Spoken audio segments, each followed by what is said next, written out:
My name's Dudit, so I do builds and stuff, and today I've got 2 builds for you, all based around super regen. Look at the state of that, absolutely crazy. On the Void Warlock, we're going to be featuring Skull of Dyalla, ahamkara, and on the Hunter, just again, look at this super regen, absolutely crazy.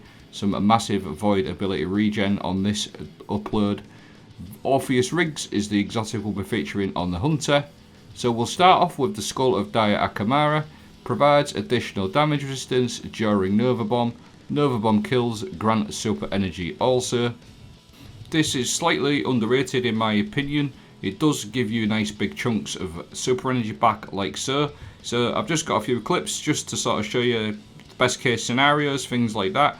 Obviously in harder activities you don't get your full 50% back, but if you time it well you can do really well with this build. So this is what it does.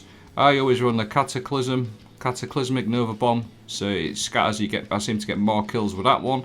But when you pair it with this season's artifact mod, Monochromatic Maestro, dealing elemental ability damage increases matching weapon damage, and elemental weapon damage increases matching ability damage. So if you hit something with a void weapon before you throw your Nova Bomb or your grenade, you're going to get an extra 10% damage on that Nova Bomb.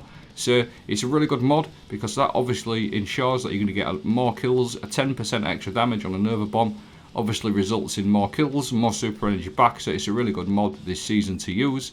But I found the Skull of Dyalla, ahamkara really good for certain GMs last season, certain GMs up to now this season. I would reckon when we've got Void Burn going on, things like that, I wouldn't recommend using it without Void Burn.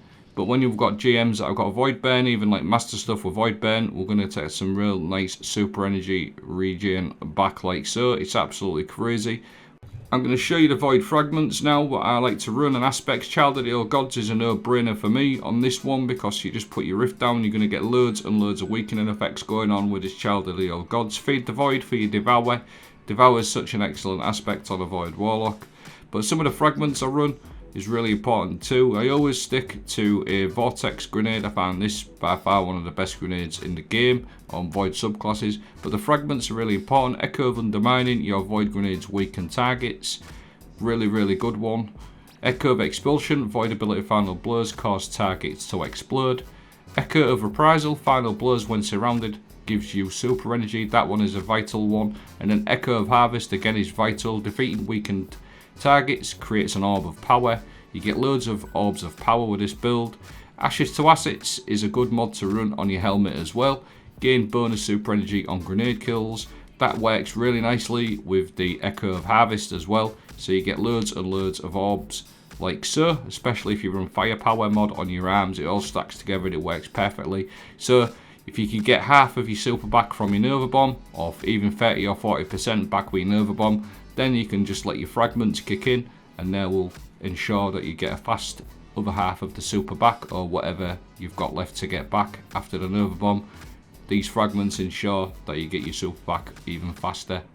So just to clarify, I think this will be extremely useful for anything really, but anything with Void Burn is an obvious sort of choice to run this in. The next exotic I want to focus on is on the Hunter. The Orpheus rigs provides ability energy for each target tethered by Deadfall anchors, and then Mobius Quiver as an additional shot. So it's got dual purposes, but I've focused on the Deadfall, the longer lasting tether for the super regen. This is absolutely awesome. Orpheus rigs, these are good for everything, like seriously, really good setup, and you can literally just spam your supers like so. And if you're playing with your team with people who are running like a Phoenix Protocol build on your Warlock, or a Titan with Aces or something like that, you can really sort of manipulate GMs and just spam supers. And I found loads and loads of good ways to use Orpheus rigs over the last 7 or 8 seasons, or however long they've been out. But both of these exotics have had little nerfs over the last few years, but as they are currently in the sandbox, I do think they're in a good spot. Both exotics, especially Orpheus rigs, these feel absolutely insane still, so get on these. And like I said, just being able to hammer GM enemies like so, just slow the gameplay down. And as I mentioned earlier on, if you're playing with a couple of players who are running like wells and things like that, you can really just dominate all GMs and endgame activity with these. Trapper's Ambush is the first aspect I run. Activate your quick fall to spend your melee charge, dive to the ground, it makes you invisible and it also weakens as well. Vanishing Step, too good not to use in my opinion on this build. Dodging makes you invisible. Now again, the fragments are pretty much the same as the Warlock build. Vortex Grenade again, but the fragments, like I said, they are pretty much the same. So Echo of Undermining, your Void Grenades weaken targets. And Echo of Reprisal is a really good one again, especially with Orpheus, because you can tether get close. Echo of Harvest, defeating weakened targets, creates an Orb of Power and avoid breach. And then the only different one on my Hunter is Echo of Obscurity, finish your final blows, grant invisibility.